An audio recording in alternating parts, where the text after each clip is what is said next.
Are you a small business owner struggling to nail down your brand voice? Have you hired copywriters only to discover they couldn't capture your messaging? If that sounds like you, then you need to download my free resource, Discover Your Brand Voice in 3 Easy Steps. Once you complete these simple prompts, you will have a solid foundation for producing your business copy, whether you decide to write your own content or outsource it to a professional, like, say, me. As an added bonus, you'll be automatically subscribed to my email list, where you can learn more about my writing services and receive weekly updates about my podcast, Emotional Abuse is Real. Head over to the link in the show notes to grab Discover Your Brand Voice in 3 Easy Steps today. Trigger warning. This podcast episode features discussions of physical, emotional, and narcissistic abuse and sexual assault.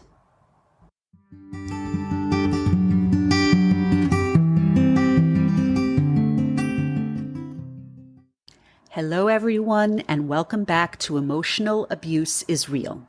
I'm your host, Serene Leeds. I'm a professional writer and storyteller, and I'm so glad you're here. On today's episode, we're continuing my conversation with emotional and narcissistic abuse survivor, Josephine. A quick reminder that the name Josephine is a pseudonym to protect my guest's privacy. Also, if you haven't listened to parts 1 and 2 of our conversation yet, now is a good time to hit pause on this episode and go catch up on the previous 2. In part 3 of my discussion with Josephine, she opens up about her relationship with a man who ultimately raped her. This was followed by a marriage to a different yet equally abusive guy. Josephine's first husband was, as she admits, reminiscent of her gambling addict father.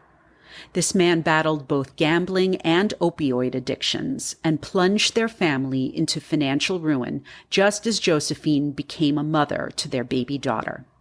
The abuse and neglect increased with every passing year until the situation became untenable. But as always, before we get into the episode, I have a few quick announcements. Please make sure you're following me on Instagram and on Threads at Serene Leeds Writes. That's SareneLeedsWrites. And that you're subscribed to this podcast on either Apple Podcasts, Spotify, or YouTube. Also, don't forget to support Emotional Abuse is Real by leaving a 5-star rating and by writing a review over on Apple Podcasts.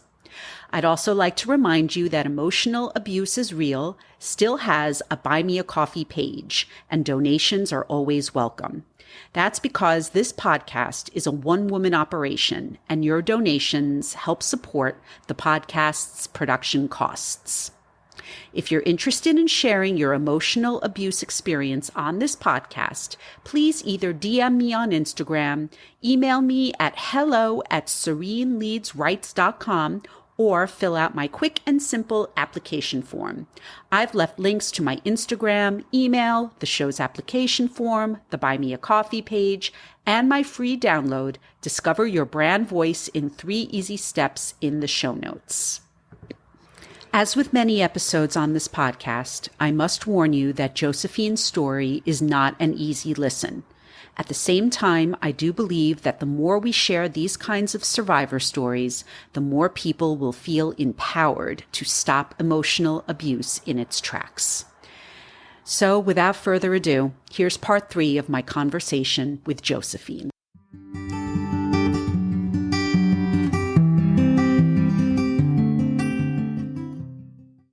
Yeah. And then it became, comments about my weight, comments about my appearance, which didn't seem to be a problem when he first met me. Right. In fact, he was quite the opposite. I went into his job one day, and I guess maybe a few of his coworkers had said, "Oh, your girlfriend is so pretty." And Yeah. I guess he needed that validation. I don't know why. Yeah. I think if you were already dating me, you'd know the answer of whether you're attracted to me or not, but he needed that validation. He was that insecure. Clearly. Yeah. And so if my weight was different, if my hair was different, if I didn't have makeup on when we went out, if I wasn't putting on this show, for him, and for other people, then I wasn't good enough. Right. And that's, the way it started. That was like it just was the next year and a half was a whirlwind of just, insults and Hmm. me. It was very much a repeat of the relationship before, me trying to get away from him and then him stalking me, coming Yeah. to my house, cornering my friends, coming to my job, Yeah. calling me all the time. Hmm. And he would just randomly show up at my house, Ugh. so much that my father asked a friend of his to install a peephole in my door Oh, because he wow. wouldn't leave me alone. Hmm. It was Hmm. just ridiculous. And So scary. Yeah. so at one point, I had run into a lot of financial trouble, and I had moved out of my home, Hmm. and he had asked if I wanted to move in with him temporarily Hmm. and rent out my condo that I owned, and Uh-huh. while I got financially stable. And I agreed, only out of financial necessity, and I wish Yeah. I never had, because Yeah. once he had me in that house under his roof, the control got even worse. And it became, every time I was at the computer checking my bank account, he was Yeah. over my shoulder Ugh. looking at my So bank account. creepy. Yeah. And every time I was on my social media account, he was over my shoulder looking at all the men that I was friends with and asking, "How do you know that person? Why are Hmm. you friends with that man?" Be it some of these people were my relatives, were my Yeah. God. cousins, Oh, were Lord. guys Yeah. from high school that I Right. hadn't spoken to since high school. Like, Yeah. really, just like it was like he had no concept of like a Facebook acquaintance. Right. And I you're was just just like, like, I I don't know haven't anything spoken. about that person. Yeah. Right. He's like, "Who is that?" I'm like, "I haven't spoken to Like, him since 99." right. Like, I Right. couldn't tell you even if where he's even living now. I have no idea what's going on. But Right. he was just jealous. He was controlling. And yet at the same time, it was him being jealous, but I wasn't any good enough. I wasn't good enough. Right. Right. Ugh. So, and it was constant comments about what his ex-girlfriends looked like compared to me. Well, I had one girlfriend who looked like a famous actress. I had Oh, one good for her. girlfriend who was so hot and worked at Hooters. Who And I was cares? just like, it's Like, so what are you trying to infuriating. prove with this? Yeah. Yeah. Right. It was just like Yeah. an emotional knockdown. Yeah. But, you know, one of the really, really horrific things that happened while I was, before I had moved in with him, was that, one day I was over his house Hmm. and we were being intimate. We were Yep. both undressed. Yeah. And at this point, we were just kissing. Yeah. And I had whispered into his ear, Yeah. which I thought was being romantic, and Yeah. asked him if he liked what I was doing or if I was making him feel good. Hmm. Hmm. Yeah. Sure. He lost it. He completely turned and did a complete switch in personality. He Yeah. became so angry and so enraged that he Yeah. grabbed me by both of my shoulders and forced me down onto the bed Mhm. and put one of his hands on my upper back neck area and held me down. And he put my other arm behind my back, almost like you would do if you were like a law enforcement officer putting someone Yes. under arrest on the Yes. hood of a Yes. car, Sure. and then raped me. I'm sorry. Yeah. Thank you. You're welcome. Yeah. And I was so shocked. Yeah. I froze. I said nothing. I didn't say no. I didn't say stop. Yeah. I just said nothing. Yeah. And I completely disassociated. Yeah. Of I course. It was like I was watching it happen, um, in a movie to someone else, and it wasn't Hmm. really me. Yeah. Yeah. And when he was finished, I quickly got up, Hmm. put my clothes on, Yeah. and I ran out of his house. And he tried to grab me to keep Uh-huh. me from leaving, but I had sort of gone around him. Good. And I ran downstairs, I ran to Yeah. my car, Hmm. and I very quickly drove home. And once I got to my condo, Hmm. he was right behind me on the road. So once I shut the door to the condo, I heard knocking. Yeah. And I went to the door. I looked out. I saw that it was him. Yeah. And I said, I'm not letting you in. And he said, just let me in. I want to talk to you. I want to explain. Hmm. And I let him in. And we sat on my living room couch. And he was like, I want to talk about that. And I said, you just raped me. Yeah. And he rolled his eyes and like scoffed at me and said, that wasn't rape. You wanted Yeah. it. Uh-huh. And I remember telling my boss the next day when I got to work. I worked in a law firm at that time. We didn't do criminal law or anything Hmm. like that. But I Right. remember going into the office and saying, something very weird happened last night with my boyfriend. And I Yeah. remember telling her and her looking absolutely horrified. Hmm. But Hmm. she also never told me to go to the police. And I almost felt like, well, if she's an attorney and she didn't tell me to go report it, then maybe it wasn't really rape. And Sounds to me maybe, someone didn't want to get involved. right. Oh, I know what that feels like. Yeah. And I started to doubt. That's all I did was doubt myself. I doubted Yes. myself. I doubted the way it happened. I doubted Mm-hmm. my reality for Mm-hmm. years. And I told Mm-hmm. myself that it was just an unfortunate sexual experience, that it was a Mm-hmm. misunderstanding, that Mm-hmm. I didn't do enough to fight back, that it was all Mm-hmm. my fault. Mm-hmm. And I blamed myself Yeah. for many years, like Yeah. 15 years. Yeah. It's only been, I'd say, in the last year or so that I've been able to come to grips with what happened to me.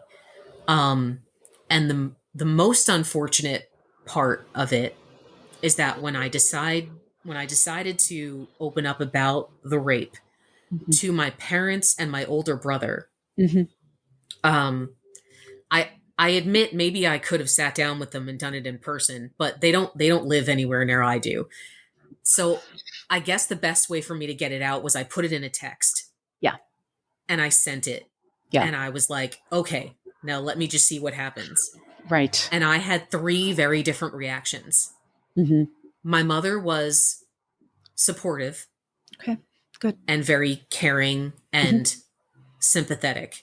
Mm-hmm. And she called me afterwards and we talked about it for hours. We had a very long conversation Okay. where she Great. talked about, my father and how he was, and we talked about abuse and we talked about believing women and all Yeah. of these things. And it was Yeah. nice because we really connected on a level that we hadn't before. That's wonderful. I'm So really that glad was to hear good. that. Good. Okay. My father's reaction was that he went into shock Yeah. and he turned catatonic Mm. for several days. And my mother said that he just couldn't say anything. Right. And then so once again, this is like he just can't emotionally handle it. Yeah. Yeah. Um, And that doesn't help anybody.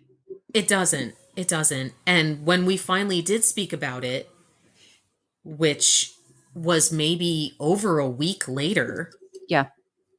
his response was very short and insincere. It was kind of like all he could say over and over again was, I'm sorry it happened, but I didn't know. And that was it. That's just like all he could keep repeating was like, I'm sorry it happened, but I didn't know. And Yeah. then he went on to say, well, that man, you know, so to tie in this next piece, when I first sent the text, Mm-hmm. my brother's reaction was by far the worst reaction. He immediately fired back with what I could only describe as like vitriol word salad. Ugh. It was like, why are you bringing this up now? You're happily married to a good man. It's been years. Why don't you just let it go? I hate that one. And he then went on to call the Me Too movement a bunch of bullshit. Great. And it was like he just tore me down and tore every woman down with him. Like just, I'm and when sorry. I said to him, you know what? I think we're done talking about this. Good for you. His response to me was F you. Ew. And that's the last words that my brother and I have ever spoken. And that was Yeah. maybe 6 months ago, Yeah. maybe a little Yeah. less. And it's sad because I do care for my brother. Sure. And I thought that we were close. And Yeah. I don't know if we'll ever be close again. I don't Yeah. know if we'll ever be able to have a relationship after that. Yeah. I get And that. it's sad. It's really sad. Because I always thought that my siblings and I were pretty tight knit. I always thought that we were pretty supportive of each other. Mhm. And this really changed my view. Yeah. And yeah, it's something that I'm still dealing with. Sure. Sure.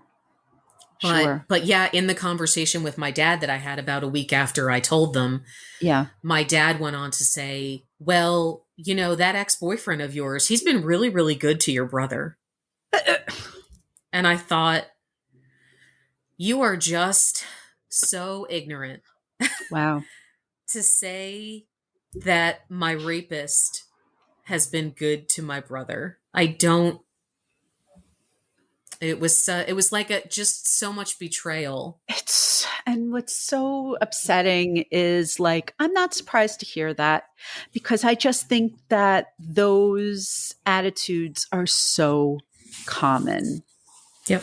And it's not as strong, but I would feel this way anytime I would try to share something that happened to me with someone else. And their reaction would always be, oh, well, I've never had a problem with her. Irrelevant. Irrelevant. Exactly. Good for you. It's irrelevant. And this is why we need to keep talking about these things. I'm so sorry that that happened to you. I'm glad that you have your mother and that you have been in therapy because that's really the best thing for you. I'm so sorry that that Thank happened. you. You're I, welcome. I appreciate it. Yeah. And honestly, that's really what started me talking about it publicly. And it's still quite difficult. Yeah. It's funny when I started telling the story, Hmm. I couldn't even use the word rape. Of course. Yeah. I would describe the situation and say, he then proceeded to have sex with me, or Right. he It's not the then, same though. forcefully had sex. It was, I Yeah. couldn't even verbalize Yeah. what it really was. And so Yeah. now it's so important to me that I use the words rape and Yes. sexual assault Yes. and reproductive coercion Yes. and, psychological narcissistic abuse, because like that is what I went through. Absolutely. Absolutely. You are so brave for sharing all of this. Thank you. And it's so important that other people hear your story. Just to bring it all together. So you left your rapist. Good. Um, and when did you meet your husband? Well, I'm actually this is my second marriage. Oh, I see. Oh, I'm sorry. So Okay. so I met my current husband Yes. actually several years ago. Uh huh. We ended up being coworkers and we were placed on the same project. Yeah. And so we had to work together a whole lot. And there wasn't anything romantic going on at that time, but we sort of clicked on a friendship level. Yeah. And then when I became divorced from my first husband, Yeah. we kind of reconnected, and he was kind of there to support me, and he wasn't really even looking for anything, but we Yeah. would just go out for coffee and he would just kind of let me vent about all the awful things that were going on in my Yeah. divorce. And And it kind of just became more over time. And so, you know what, I am grateful now that I am in a healthy relationship. I think Yes. that's so important for my children to see, that Absolutely. their Absolutely. mother is being respected, treated well, loved, and cared for and supported. Absolutely. Absolutely. So you left your rapist, and what happened next? So, right as I was breaking up for the final time with my rapist, Yeah. I was contacted on Facebook by the first boy I had ever kissed. Oh It, wow. it was when I was 13, Mhm, mhm, and I don't even know how he found me, mhm, but he mhm. found me. Um, and he sent me this long message that was sort of like, I've been in love with you since middle school. I always thought you were Wow. so beautiful. Yeah. Um, I've had all these accomplishments over the years, because it was a good 15 years that had gone by that we hadn't spoken. We were in our late 20s at this point. Yeah. And, we started talking, first on social media and then on the phone. And I was 100% love bombed.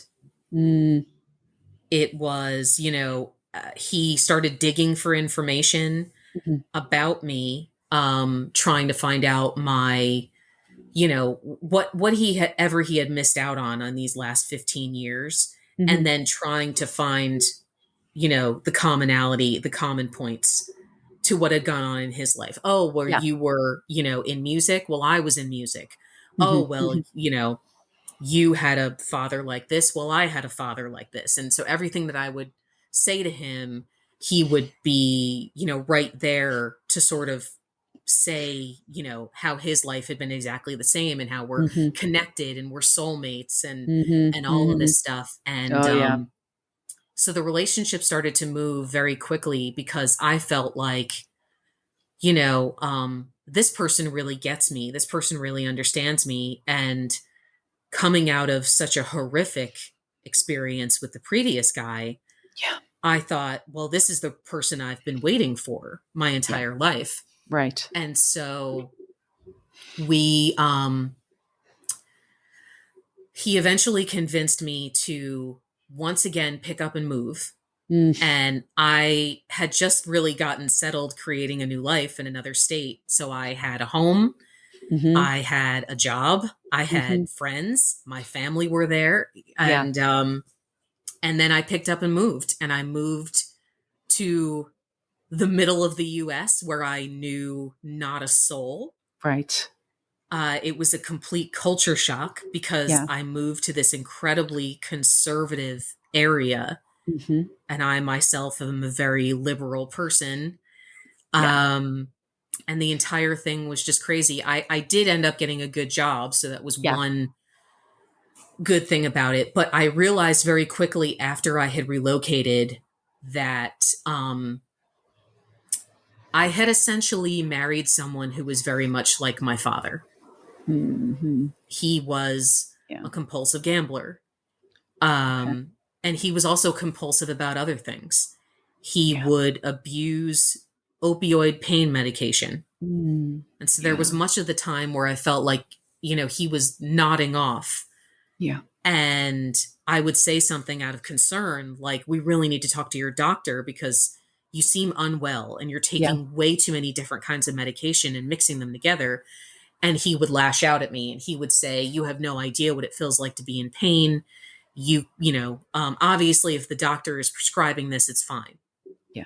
Um, and so we went on a lot of financial battles together, because he Mm. was terrible with maintaining money.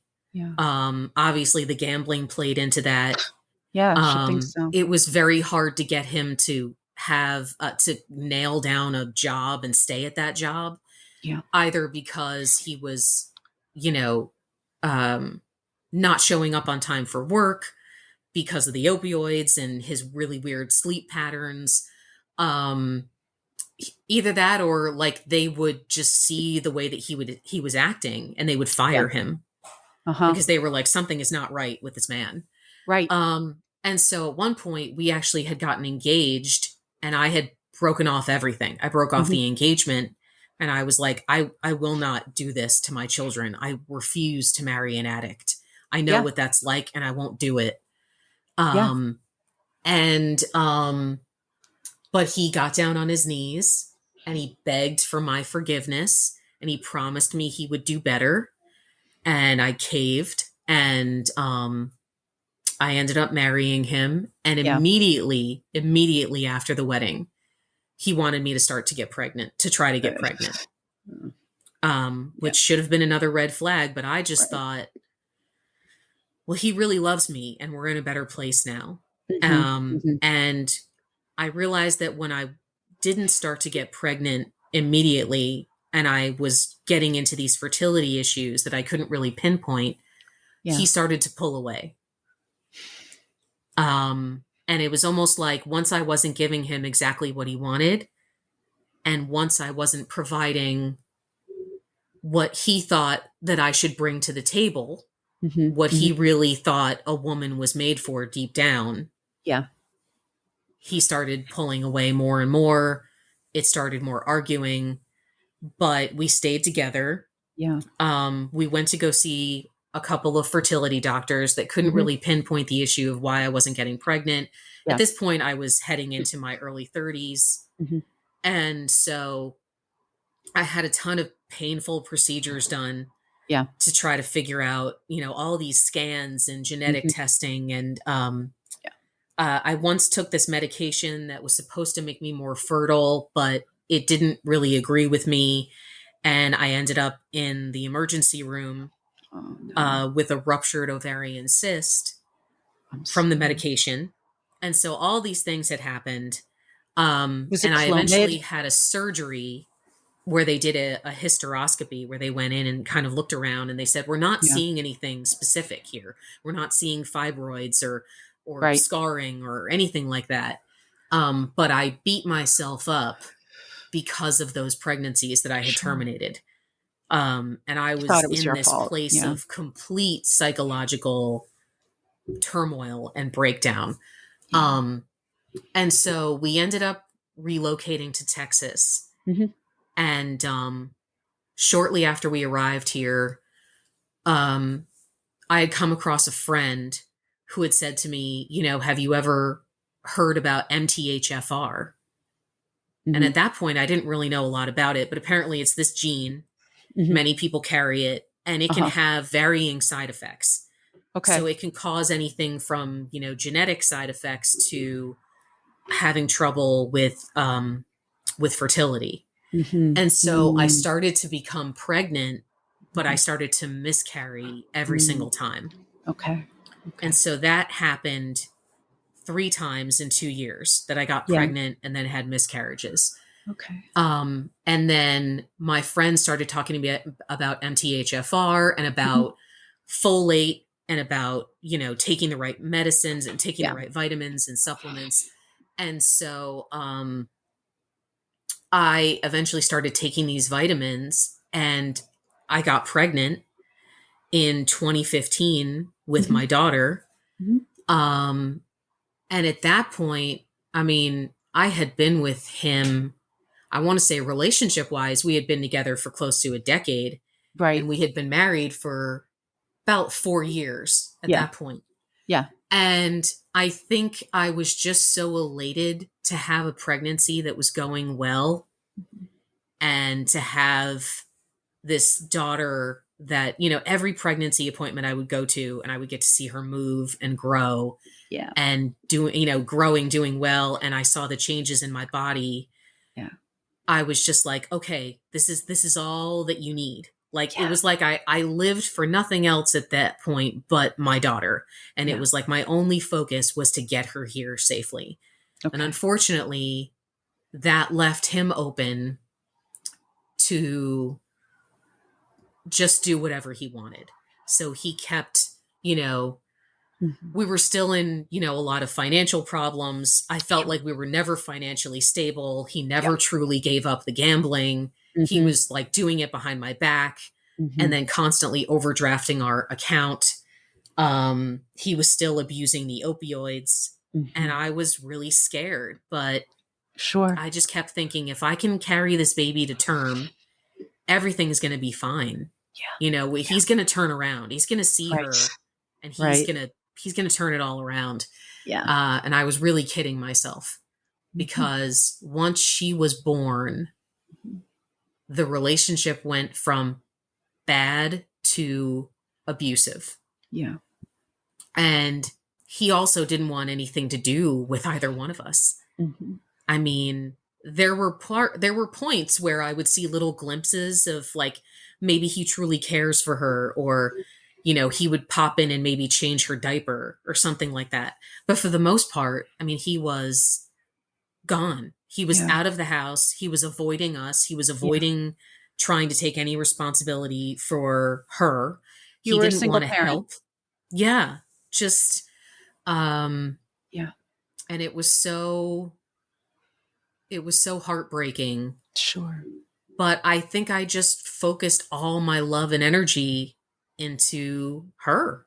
That makes And she sense. and I were always together. We were like two Yeah. peas in a pod. And Yeah.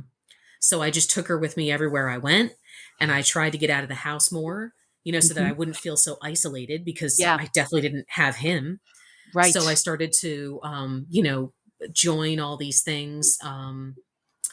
And right after she was born, not right after, maybe a few months after, I had Uh-huh. joined this yoga group for Mhm. new moms. Yeah. And I thought, okay, this is a great way for me to connect and also to get out of the house and breathe a Yeah. little bit. Yeah. And part of the yoga group was that we would sit around in a circle and kind of talk about what motherhood was like, Uh-huh. Yeah. like all the, newness of it, and how are we sleeping and how's Mhm. nursing going, and all of this. Yeah. And I remember sharing something one day while I had my daughter in my arms, and I looked around Mhm. the room and I said, my husband is really pressuring me to have another baby. And Yeah. they all just looked at me because the baby that I was holding in my arms was 3 months old. Right. Yeah. And they were like What? just bewildered. And I guess I Yeah. didn't realize how ridiculous it seemed until I Yeah. saw their reaction. Yeah. And one of the women was like, "Why is he pressuring you? Like, you're still Right. healing Right. from giving Right. birth." Right. And they were like, I was like, "Well, he's just saying all these things about like that we need to give her a brother, and that, what if something happens to us and then we pass away and then she's all alone and Mhm. she has no one," and all these like very guilt trippy things. And they were like, that's just awful. I hate, Yeah. we hate that he is pressuring you like that.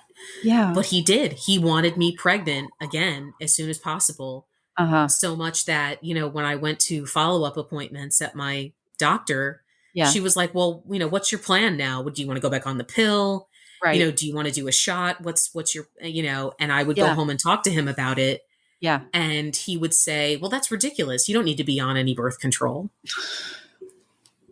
Um, and Yeah. I started to realize that the we weren't being very intimate. We weren't having sex very much. But the Right. times that we were having it, if I told him to use protection or to pull out, he Right. became very, very angry with me. Right. Because you And dared he, to have control over your body. right. And so things kept going like that. And he Yeah. started to become more and more verbally controlling Mm. and verbally abusive and, more threatening.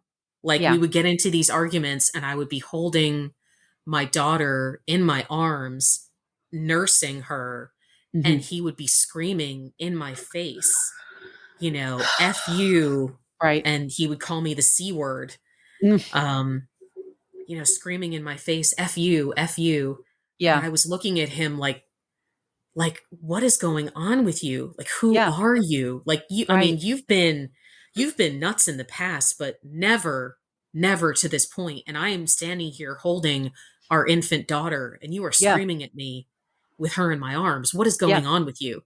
And every Right. time I would say, what is wrong with you? Right. He would That was just just fire back at me with, you bitch, you're what's wrong with me. wow. And it was like living in a nightmare. Yeah.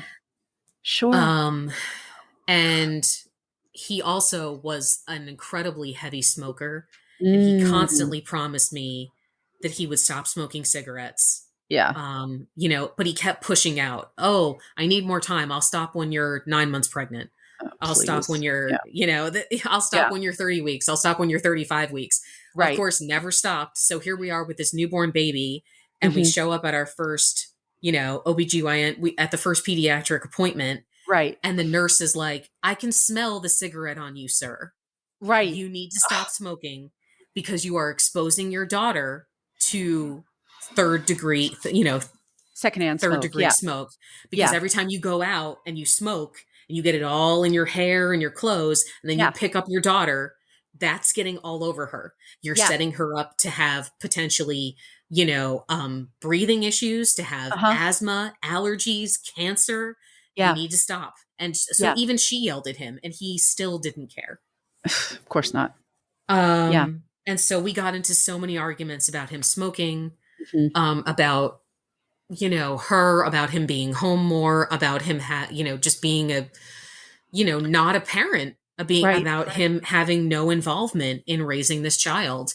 Yeah. Um, and he would just always say, you're an ingrate because you are not working right now, because you are at home taking care of this baby full time. You are Yeah. this not working, Right. right? Right. As if I'm home doing nothing. Uh-huh.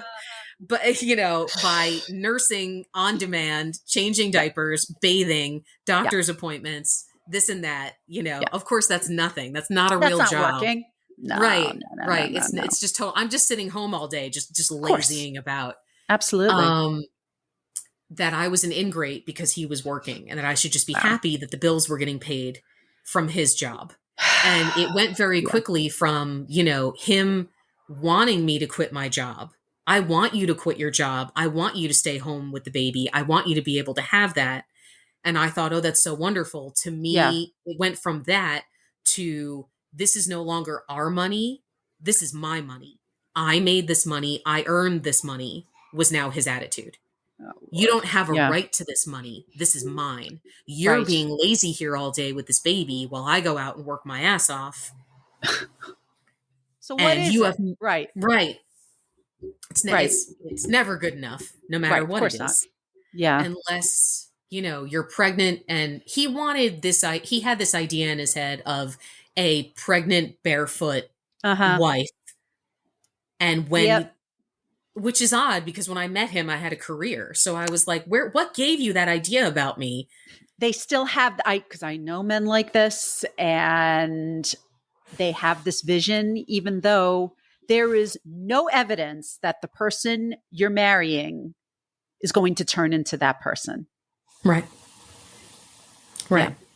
And I was happy for the opportunity to be able to stay home with her. But Sure. certainly that wasn't my plan long Long term. I mean, term. at some Yeah. point, I knew that I was going to be going back to work. I mean, why else would I have bothered to get a bachelor's degree and to spend all these years working in law firms if I Yeah. was just going to throw my career to the wayside?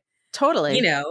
And so it was so confusing, but it got more and more violent at home, to the Uh-huh. point where whenever we would have an argument, he would like clench his fist and act like he was going to hit me. He Mm-hmm. would threaten to spit in my face. Mm-hmm. But the problem was, you know, he would never actually hit me. Yeah. So of course, the one time I did call the police, Yeah. and my daughter was getting older at this point, she was probably 10 or 11 months old. And I Mm-hmm. said, look, he is threatening me. He's Yeah. standing in front of me. He's screaming at me all the time. I Yeah. don't feel safe here. I have this young daughter. The cop that I called, who came to my home, basically failed me Mm-hmm. by, before he even really listened to my entire story, and that I felt legitimately in fear started to say to me, well, marriage is tough. Oh, People good argue. Lord. It was awful. He was like, I'm married and we get into fights. I was like, that's not what's No, no, happening. This is no, not an argument. no. This man is standing in front of me with a closed fist, Hmm. Hmm. acting like he is going to hit me, Right, threatening to spit on me. Would you right, please help me? And they right. never did.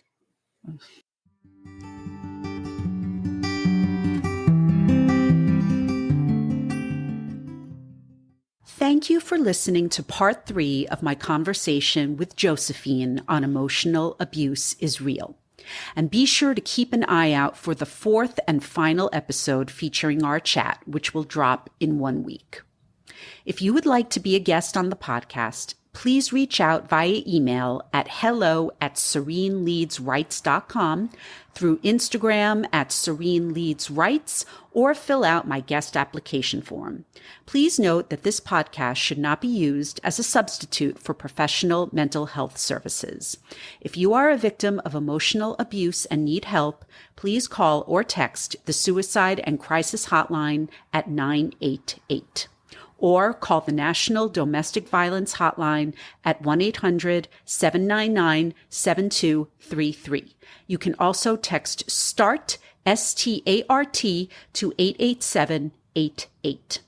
Once again, don't forget to subscribe, rate, and review the podcast on Apple Podcasts. Follow me on Instagram, consider buying me a coffee, and go grab my free download, Discover Your Brand Voice in 3 Easy Steps.